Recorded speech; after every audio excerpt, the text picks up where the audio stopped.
تو یعنی کہ میں جو کہتی ہوں کہ یہ ایک قسم کا اردو کا جو تھا، اور آئی مین اردو کا یہ ہے کہ اردو نکلی ہی فارسی میں سے ہے، اور اگر آپ نے اردو پہ عبور حاصل کرنا ہے تو آپ فارسی جاننا بہت ضروری ہے، مگر ہمیں فارسی سے بالکل الگ کر دیا گیا۔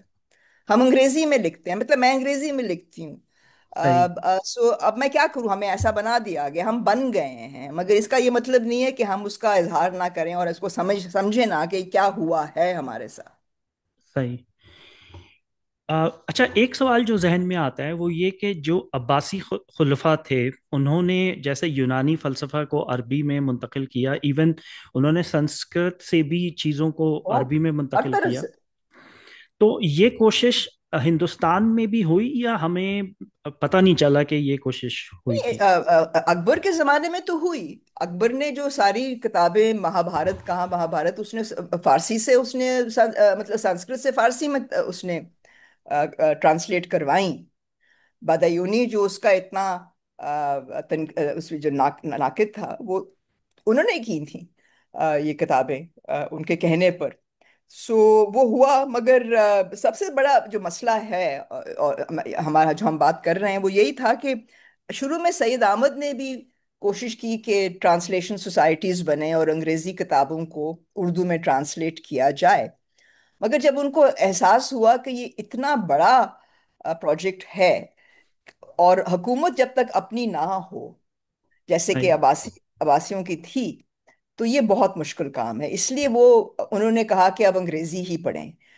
تو اس پہ ذکاء اللہ نے اور نذیر احمد نے ان سے اختلاف کیا، مگر آخر میں پریگمٹزم ون آؤٹ، صحیح بیکاز آسان بات یہی تھی کہ انگریزی پڑھیں، مگر وہ حکومت کے نہ ہونے کی وجہ تھی۔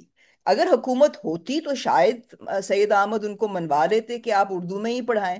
اس لیے میں سمجھتی ہوں کہ اگر آپ دلی کالج کے بارے میں اور پڑھیں، میں اس سے بہت متاثر ہوئی ہوں اس زمانے کی سوچ سے، صحیح اور جو لوگ نکلے بھی ہیں ان سے بھی بہت متاثر ہوئی ہیں کہ سب سے زیادہ کام انہی کا ہے، مطلب جو ان کی کوالٹی آف کام ہے وہ بہت آگے ہے۔ اس کے بعد سب سے زیادہ جس بات کو میں سمجھنے کی کوشش کر رہی تھی اس کتاب میں، کہ ہم یہ نیروئنگ آف دا مائنڈ کیوں ہوتی جا رہی ہے، وہ تو پتا چلا کہ آزادی کے بعد ہوئی جی یہ ہاں، سب کچھ۔ جی جب جی تک ہم محکوم تھے ہم آزاد خیال تھے، ہم روشن خیال تھے۔ جی۔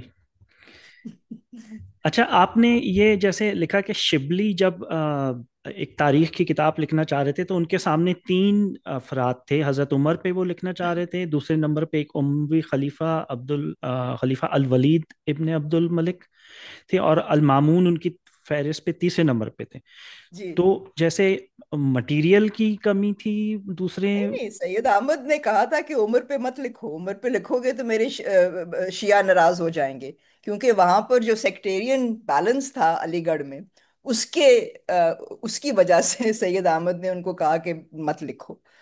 سو انہوں نے اچھا بعد میں لکھی، مگر بہت بعد میں لکھی۔ تو المامون تو کیونکہ انہوں نے لکھی، جب لکھی تو سید احمد کی کافی اس میں آئی تھنک ہاتھ تھا۔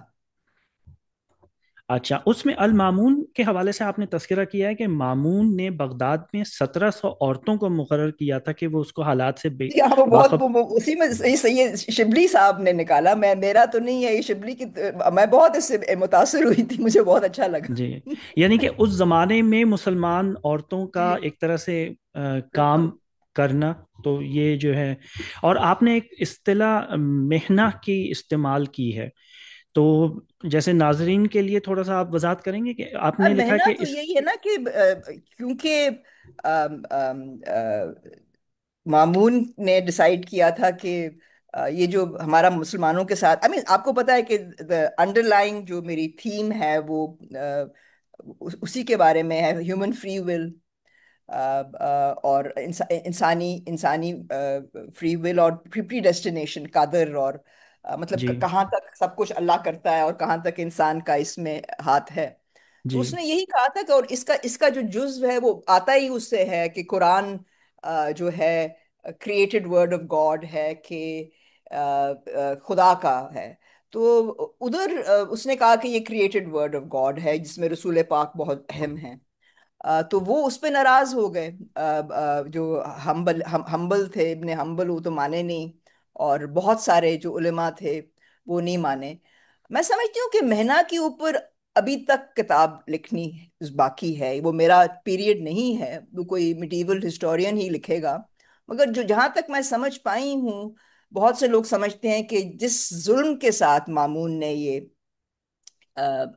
انفورس کرنے کی کوشش کی، اس کا ریاکشن بہت زیادہ آیا، اور صحیح. لوگ یہی کہتے ہیں کہ اگر قرآن خدا کا ورڈ نہیں ہے، لفظ نہیں ہے، تو یہ ہم کیوں پھر ہم مانیں؟ مگر سب سے دلچسپ بات ہے، جو جس بندے کو میں نے کافی محدود طریقے سے دیکھا آگے چل کر کتاب میں، ڈاکٹر فضل الرحمان، جو جی ہاں. کہتے ہیں کہ مسلمان جو تھے اس زمانے کے اور ابھی بھی، یہ اس بات کو سمجھ نہیں پائے کہ کتنا ضروری تھا رسول پاک کا، مطلب میڈیم تھے نا وہ، جی. اللہ کے، تو وہ مسلمان سمجھ نہیں پائے۔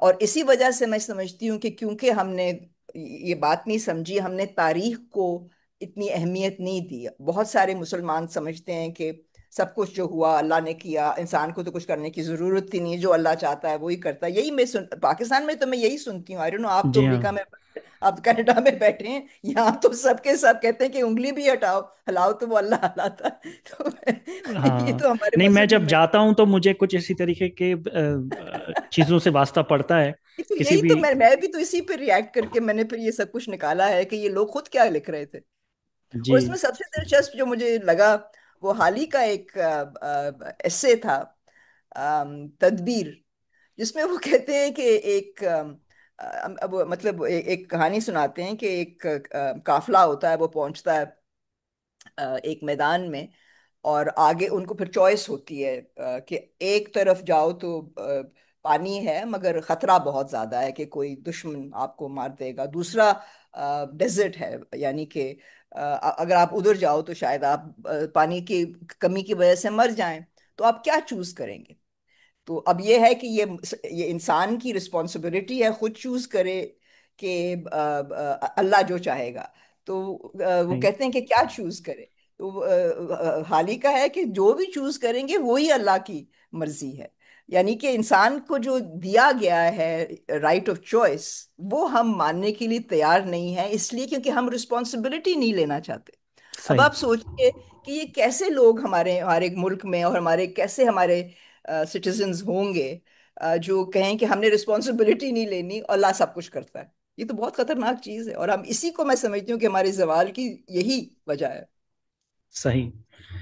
اچھا، آپ نے جو ہے 7ویں چیپٹر میں عبد الحلیم شرر کے حوالے سے لکھا ہے کہ انہوں نے ناول کے صنف کا استعمال کرتے ہوئے ایک ناول بالکل کہ مسلمان عورت کو ایک طاقتور اور بااختیار بتایا ہے. جی، میں اور تو سمجھتی ہوں کہ اس میں بہت متاثر ہوئی تھی کہ ممتاز محل جو ہم سمجھتے تھے کہ اس نے اتنے زیادہ بچے پیدا کیے تو وہ کیا ہوگی، مطلب بالکل ہی سبجوگیٹڈ سی ہوگی، مگر اس کو بہت انہوں نے دکھایا کہ کتنی اہمیت وہ رکھتی تھی اپنے صحیح. اپنے زمانے میں۔ اور اس میں ایک جیسے مینا بازار کے واقعے کا تذکرہ ہے، اور پھر اس کی بہت پوری دلچسپ۔ جی. جی نہیں، میں کہہ رہا ہوں اس کی پوری تفصیل ہے.